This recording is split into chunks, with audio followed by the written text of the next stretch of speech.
குழந்தை ஆரோக்கியமா இல்ல, கலைச்சிட்டுன்னு டாக்டர் அம்மா சொல்றாங்க.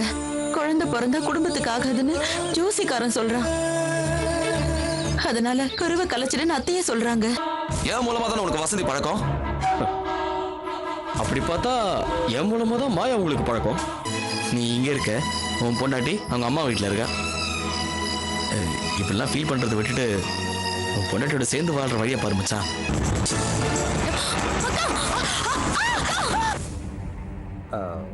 உங்களெல்லாம் பார்த்துட்டு போலான்னு தான் வந்தேன். எங்களை பார்க்க நீங்க யாரு? நீங்க என்ன எங்க சொந்தக்காரங்களா இல்ல எங்க ஃப்ரெண்டா? நவ்யா, என்னது இது? பெரியவங்க கிட்ட எப்படியா பேசுறது? பெரியவங்க கிட்ட எப்படி பேசணும்னு எனக்கு தெரியுமா? நானும் வந்ததுல இருந்து பார்த்துட்டே இருக்கேன். அப்பாவை பத்தி இவர் தப்பு தப்பா பேசிட்டு இருக்காரு. அப்பாவுக்கு அண்ணன் கம்ப்ளைண்ட் கொடுத்தோம், கடைசி வரைக்கும் இவர் கண்டுபிடிக்கவே இல்லையே. அப்பப்போ இங்க வந்துட்டு போறதோட சரி, ஒரு இன்ஸ்பெக்டரா இருந்து அப்பாவை கண்டுபிடிச்சாரு இவரு. போதும், வாய் மூடுறி. உங்க அப்பா பத்தி கண்டுபிடிச்சதே இவர்தான். உங்க அப்பா எங்க இருந்தாரு, யார் கூட வாழ்ந்துட்டு இருக்காருன்னு சொன்னதெல்லாம் இவர்தான். தெரியுமா உனக்கு?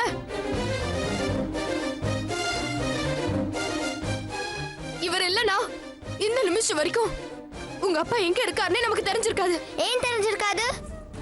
அப்பதான் நம்மள தேடி வந்தாருல்ல. நீ சொல்றது உண்மைதாண்டி. இவர் மட்டும் உண்மையை சொல்லாம இருந்திருந்தா நான் உங்க அப்பாவை பார்த்ததும் ஓடி போய் அவரை கட்டி பிடிச்சு அழுத்திருப்பேன். அவரும் போய் முகத்தோட இன்ன வரைக்கும் நம்ம கூட வாழ்ந்துட்டு இருப்பாரு. உங்க அப்பாவோட முகமூடிய கிழிச்சு எனக்கு அவர் அடையாளம் காட்டினது இவர்தான். உங்க அப்பா நம்மளுக்கு செஞ்ச துரோகத்தை தெரியப்படுத்தினதே இவர்தான். இல்லனா உங்க அப்பா மாயான்னு ஒருத்தி கூட வாழ்ந்ததோ, உங்க அப்பா நமக்கு எல்லாம் செஞ்ச துரோகமோ நமக்கு தெரியாமலே போயிருக்கோமா? இவர் மட்டும் இல்லனா இந்த நிமிஷம் வரைக்கும் அந்த ஆள் நம்ம எல்லாரோட பார்வைக்கும் உத்தமரா நல்லவரா தான் தெரிஞ்சிருப்பாரு. யார் என்ன சொன்னாலும் நம்பிடுவீங்களாமா? அப்பா நல்லவர் தாமா. என்னடி நல்லவரு? நீதான் அந்த வீட்டுக்கு போய் பார்த்தல, மாயான ஒருத்தி கூட வாழ்ந்துட்டு இருக்காருல. 13 வருஷம் அவரோட வாழ்ந்த அந்த மனுஷனை நம்பி உங்க 3 பேரையும் பெத்த எனக்கு துரோகம் பண்ணிட்டு மாயா கூட போய் வாழ்ந்துட்டு இருக்காரு. அவதான் உலகம் நினைச்சிட்டு இருக்காரு. அது உனக்கு தப்பா தெரியல? உனக்கு அது தெரியாதுடி, உனக்கு அது புரியாது. புரிஞ்சுக்கிற வயசும் இல்ல. நவ்யா அந்த ஆள் உன்னோட மனசை மாத்தி என்கிட்ட இருந்து உன்னை பிரிக்க பாக்குறாமா.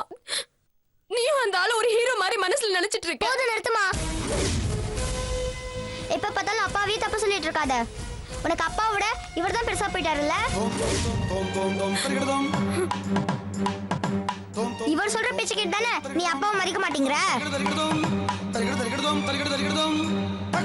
அப்பாக்கு நம்ம மேல பாசம் இருக்குமா? நீ தான் அதை புரிஞ்சிக்க மாட்டேங்கிற. இங்க பாருங்க அங்கிள், இனிமே இந்த வீட்டு பக்கம் எல்லாம் வராதீங்க.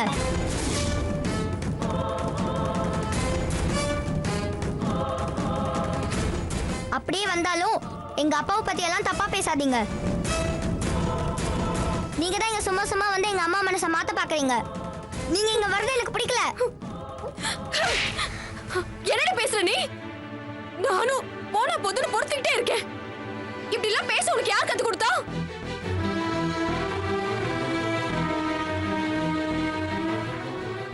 அந்த வீட்டுல இருக்கிறவங்க எல்லாம் இப்படி எல்லாம் பேசணும்னு கத்து கொடுத்தாங்களா? நல்ல அப்பனா இருந்தா உனக்கு நல்லது சொல்லி கொடுத்திருப்பாரு. அவரோட ஒரே நோக்கம் என்கிட்ட இருந்து உங்களை பிரிக்கணும்ன்றது தானே. நீ எப்படி கெட்டு போனா அவருக்கு என்ன? இங்க பாருமா, நீ அப்பா பத்தி இதுக்கு மேல ஒரு வார்த்தை பேசாத. போடி உள்ள. நிக்கிதா, இவளை உள்ள கூட்டிட்டு போ. அக்கா நானும் வரேன்க்கா. இவனையும் கூட்டிட்டு போ. வா நவீன். போடி உள்ள. வா நிக்கிதா,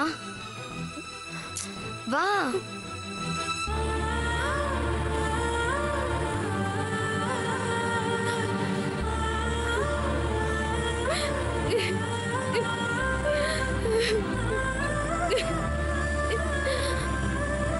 பிள்ளைங்க மனசை கொஞ்சம் கொஞ்சமா மாத்தி இந்த குடும்பத்துக்குள்ள இப்படி எல்லாம் பிரச்சனை வரணும்ன்றதுதான் பாலுவோட ஆசை. என்ன அழ வைக்கணும், என் கைய வச்சு என் கண்ணை குத்தணும், அதுதான் அந்த ஆளோட எண்ணம். இதுக்கு நவ்யா கொஞ்சம் கொஞ்சமா பலி ஆயிட்டு இருக்கா. எப்படி காப்பாத்த போறேனே புரியல சார்.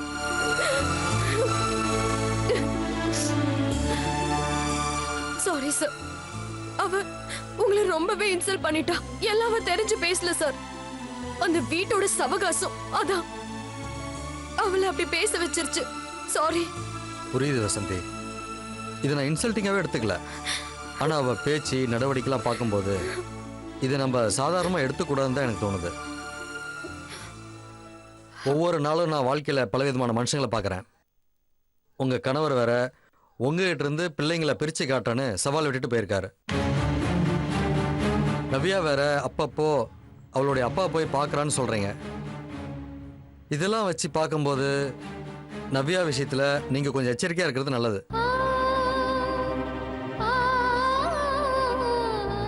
நவ்யா சின்ன பொண்ணு, பச்சை மரத்தில் ஆணி அடிக்கிற மாதிரி இந்த வயசில் அவள் மனசில் என்ன பதியுதோ அதுதான் கடைசி வரைக்கும் இருக்கும். இப்போ நவ்யா மனசில் அவள் அப்பா தான் ஹீரோ மாதிரி இருக்கார். அவள் பேசுறதெல்லாம் பார்த்தா ஓ மேலேயே அவளுக்கு ஒரு நல்ல அபிப்பிராயம் இல்லையோன்னு தோணுது. முதல்ல அதை மாற்ற முயற்சி பண்ண. எப்படி சார்? நான் என்ன செய்ய முடியும்? போதுமான வரைக்கும் நான் அவளை என் கூட வச்சுக்கணும்னு தான் பாக்குறேன். அதையும் மீறி அவ உங்க வீட்டுக்கு போறா. என்னால தடுக்க முடியல. இத பத்தி நான் அவகிட்ட ரொம்ப பேசினாலும் இந்த வயசுலயே அதிகமா கோவப்படுறா.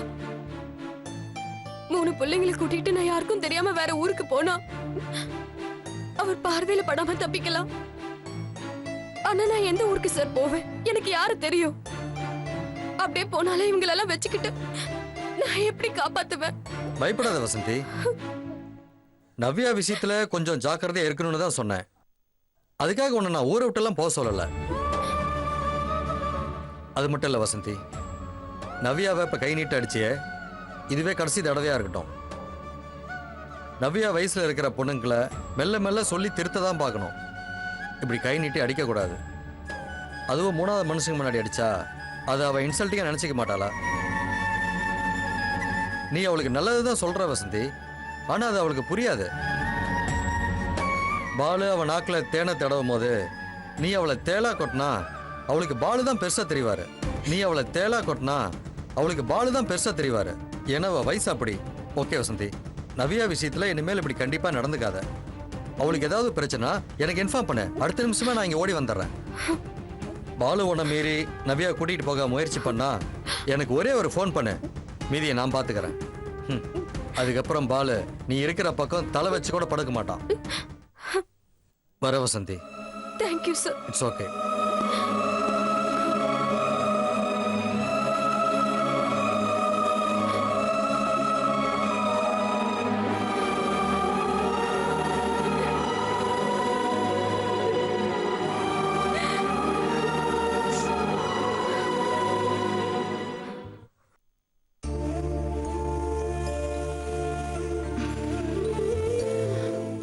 என்னவோ தெரியல, நம்ம குடும்பத்துக்கு நேரமே சரியில்லை.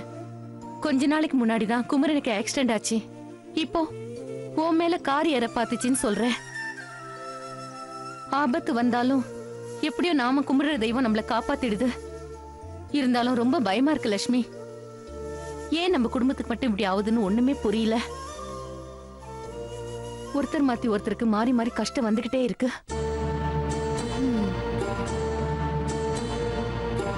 அக்கா, இந்தாங்க சுட இந்த காஃபி குடிங்க. இந்தம்மா. உடம்பு வேர்த்தா எல்லாமே சரியாயிடும். அத்தை, இந்த நேரத்துல அக்காவுக்கு ஆறுதல் தான் சொல்லணும். நீங்களும் சேர்ந்து கவலைப்பட்ட எப்படி? அதான் ஒன்றும் ஆகலைல்ல. அக்காவை நல்லபடியா காப்பாத்திட்டேன். அப்புறம் எதுக்கு உம்முன்னு மூஞ்சி வச்சிட்டு இருக்கீங்க? அதுக்கு இல்லம்மா, நீ ஏதோ பக்கத்துல இருந்த காப்பாத்திட்ட. நீ இல்லாம இருந்திருந்தா? அதான் காப்பாத்தியாச்சுல, விடுங்க. சும்மா அதையே நினைச்சுக்கிட்டு. அக்காவோட நல்ல மனசுக்கு எல்லாமே நல்லபடியா தான் நடக்கும்.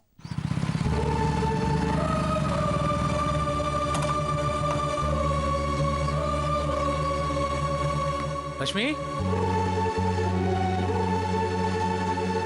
என்னாச்சு லட்சுமி? உனக்கு ஆக்சிடென்ட் ஆச்சுன்னு நந்தினி ஃபோன் பண்ணா. பதறி போய் டாக்டர் மாட்ட சொல்லிட்டு கிளம்பி வந்தேன். என்னமாச்சு?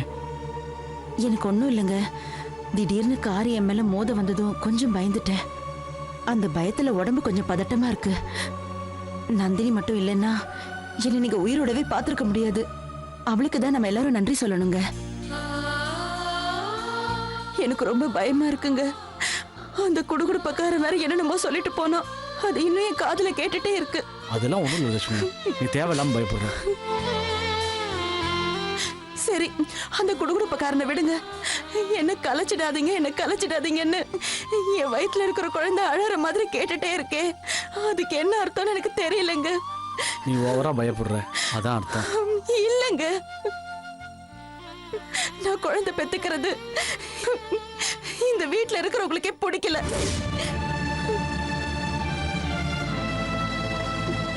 எப்படியாவது இந்த கருவை கலைச்சிடணும்னு உங்க டாக்டர் அம்மா பாக்குறாங்க. எப்படியாவது கலைச்சே ஆகணும்னு இந்த வீட்டுல இருக்கிறவங்க பாக்குறாங்க.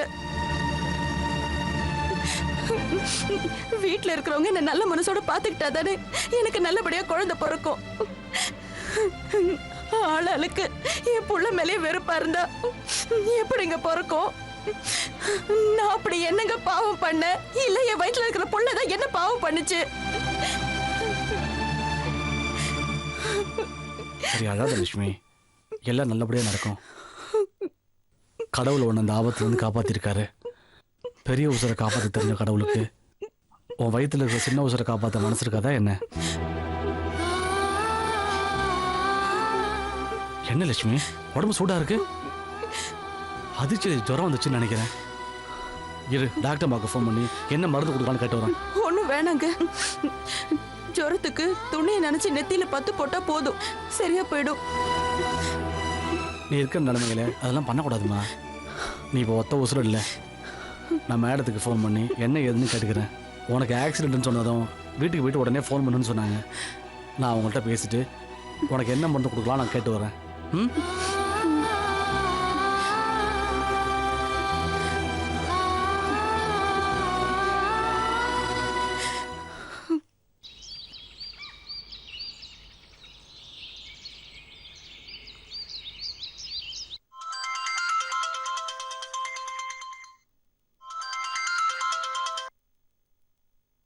சொல்லுங்க குமரன். லக்ஷ்மிக்கு இப்ப எப்படி இருக்கு? உடம்புல அடி எதுவும் இல்லையே? இல்லை மேடம், நந்தினி பக்கத்தில் இருந்ததுனால எப்படியோ காப்பாற்றிட்டா. ஆனால் லக்ஷ்மி இன்னும் அதே அதிர்ச்சியிலே இருக்கா மேடம். அவளுக்கு ஜுரம் அதிகமாகிடுச்சு, உடம்புலாம் அனலாக கொதிக்குது. லக்ஷ்மியோட ஜுரத்துக்குன்னு தனியா மாத்திரை எதுவும் கொடுக்க வேண்டாம் குமரன். ரெகுலரா நான் கொடுத்த மாத்திரையை மட்டும் கொடுத்தா போதும். எதிர்பாராத விதமா கார் மோத வந்ததுல அந்த அதிர்ச்சியில பயந்துருப்பாங்க. அந்த பயத்துல தான் லக்ஷ்மிக்கு காய்ச்சல் வந்திருக்கு.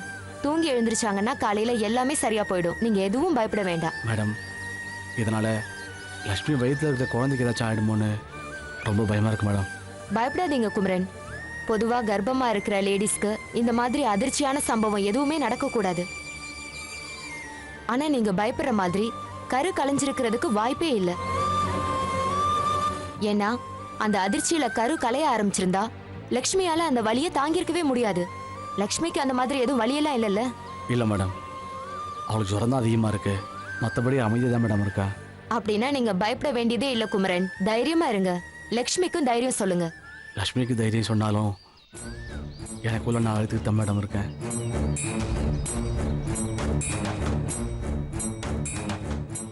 லக்ஷ்மி வயிற்றுல இருக்கிற குழந்தை கலைஞ்சிட்டா அப்புறம் எங்கள் குடும்பத்துக்கு வாரிசு இல்லாமல் போயிடும் மேடம்.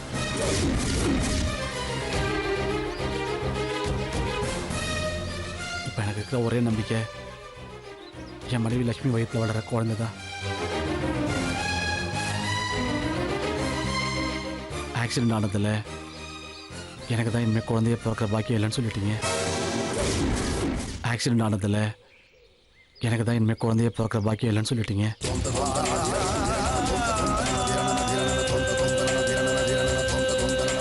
இப்போ நான் இருக்கிற நிலைமையில லக்ஷ்மி கருதரிக்க வாய்ப்பே இல்லைன்னு சொல்லிட்டீங்க. இருக்கிற ஒரே வாய்ப்பு இதுதான் மேடம். அதனால எப்படியாவது குழந்தை ரொம்ப நல்லபடியாக பிறக்கணும் மேடம். லக்ஷ்மிக்கு ஒன்னும் ஆகாது குமரன். குழந்தைக்கும் ஒன்னும் ஆகாது. இப்ப நீங்க எதை பத்தியுமே நினைக்க கூடாது. இதெல்லாம் நினைச்சு நீங்க கவலைப்பட்டு இருந்தா அது லக்ஷ்மிக்கு எப்படியாவது தெரிஞ்சிரும். லக்ஷ்மி வயித்துல இருக்கிற குழந்தைய காப்பாத்திட்டு இருக்கிறது நான் கொடுத்த மாத்திரையெல்லாம் இல்ல, அவங்களுக்கு நீங்க கொடுக்கிற நம்பிக்கை மட்டும்தான். அதை நீங்க மறந்துடாதீங்க. சரி.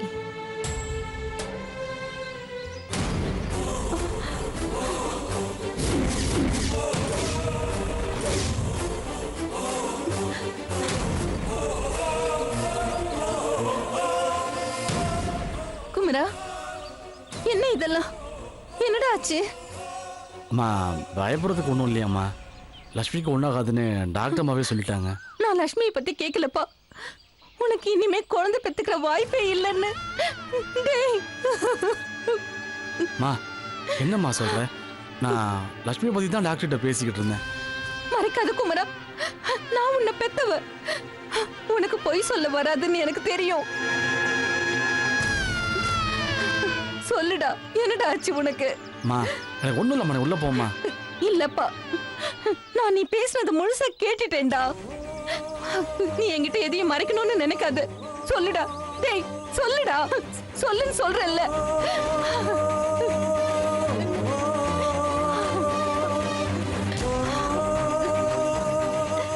இந்த ஆக்சிடென்ட் உங்க வாழ்க்கையில மிகப்பெரிய இழப்பை ஏற்படுத்தியிருக்கு.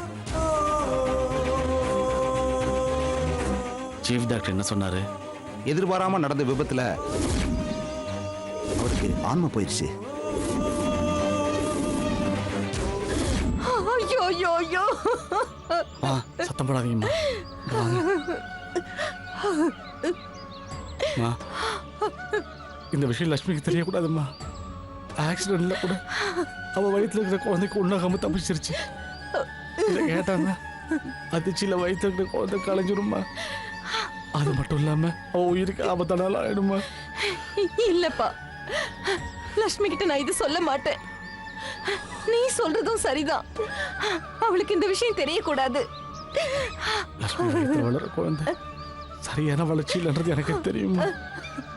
இருந்தாலும் எனக்கும் லட்சுமிக்கும் இந்த ஜென்மத்துல வேற குழந்தை பிறக்க வாய்ப்பே இல்லை. அதனாலதான் அந்த குழந்தை. புரியுதுடா, புரியுது. எவனோ ஜோசிக்காரன் சொன்னான்னு நானும் லட்சுமி கிட்ட குழந்தைய கலைச்சிடுன்னு சொல்லிட்டேன். இனி அவகிட்ட அதை பத்தி நான் பேச மாட்டேன்ப்பா. அவ நல்லபடியா குழந்தைய பெத்து எடுக்கட்டும். கூனோ குருடோ நம்ம குடும்பத்துக்குன்னு ஒரு வாரிசு இருந்துட்டு போகட்டும்பா.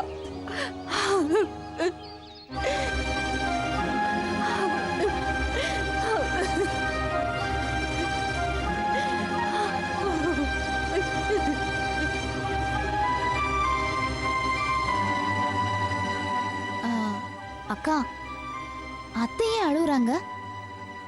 இன்னும் அவனுக்கு புரியல. இப்படி ஒரு விபத்து நடந்தும் இன்னும் என் வயித்துல இருக்கிற குழந்தை கலையிலேயே அந்த வேதனையில தான் அழுதுகிட்டு இருக்காங்க. இப்படி ஒரு குடும்பத்தை எங்கேயாவது பார்த்திருக்கியா நந்தினி? இதையெல்லாம் தாங்கிட்டு தான் நான் இன்னும் வாழ்ந்துட்டு இருக்கேன். இந்த குடும்பத்துல என்ன காப்பாத்திக்கிறதே பெரும் பாடா இருக்கு. இதுல என் வயித்துல இருக்கிற குழந்தைய எப்படி காப்பாற்ற போறேன்னு நினைச்சா எனக்கு ஒண்ணுமே புரியல. பாருங்கக்கா, ஒரு விஷயத்தை புரிஞ்சுக்கோங்க. எவ்வளவு தூரம் எதிர்ப்பு வருதோ அவ்வளவு தூரம் உங்க குழந்தை ஸ்ட்ராங்கா இருக்கும். கிருஷ்ணரை அழிக்கணும்னு கம்சன் எவ்வளவோ போராடி பார்த்தான், முடியலல்ல. அதே மாதிரி தான் உங்க விஷயத்திலயும் நடக்க போகுது.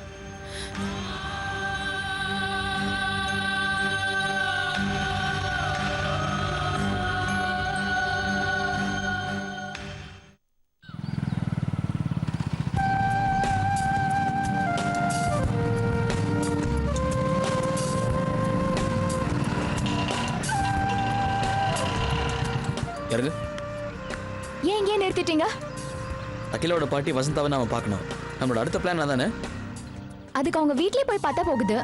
இல்ல இப்பயே இங்க வண்டியை நிறுத்துனீங்க. இல்ல, நம்ம வீட்ல போய் பார்த்தா அவ்வளவு யதார்த்தமா இருக்காது. நாம ஏதோ பிளான் பண்றோமோன்னு அவங்களுக்கு சந்தேகம் வரலாம் இல்லையா? இன்னைக்கு செவ்வாய்க்கிழமை அகிலாவோட பாட்டி பக்கத்துல இருக்க கோயிலுக்கு ராகு காலத்துல துர்கைக்கு விளக்கேத்த அவங்க இந்த வழியா தான் வருவாங்க. நான் அதெல்லாம் கேர்ஃபுல்லா வாட்ச் பண்ணி தான் இந்த திட்டத்தையே போட்டிருக்கேன். கரெக்டா ஒர்க் அவுட் ஆகும். அதுக்கு தான் நான் அங்க பாரு, நான் சொன்னேன்ல கரெக்டா வராங்க பாரு. இனிமே இவங்கள வச்சுதான் நம்ம அடுத்த காய் நகர்த்தணும். வா.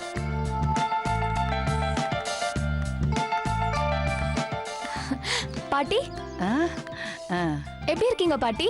நான் நல்லா இருக்கேம்மா. நீ எப்படி இருக்க? நான் நல்லா இருக்கேன் பாட்டி. இந்த தம்பி நீ சரவணன் தானே? பாட்டி, ஆமா. என்ன அதுக்குள்ள மறந்துட்டீங்களா? உன்னை எப்படிப்பா மறக்க முடியும்? என் பேத்தி அகிலா உசுர நீ தானே காப்பாத்தின. ஆமா, நீங்க ரெண்டு பேரும் இங்க எப்படி? அது நடுவில் பெரிய பெரிய விஷயம்லாம் நடந்து போச்சு பாட்டி. பாட்டி, நானும் இவ்வளவு கல்யாணம் பண்ணிக்கிட்டோம்.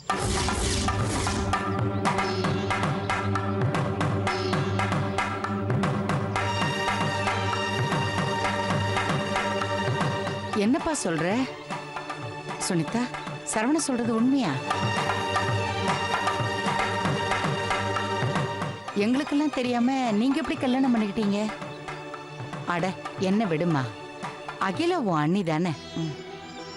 அவளும் நீயும் ஃப்ரெண்ட்ஸ் மாதிரி தானே பழகுனீங்க. அவளுக்கே தெரியாம கல்யாணம் பண்ணிக்கிட்டியா?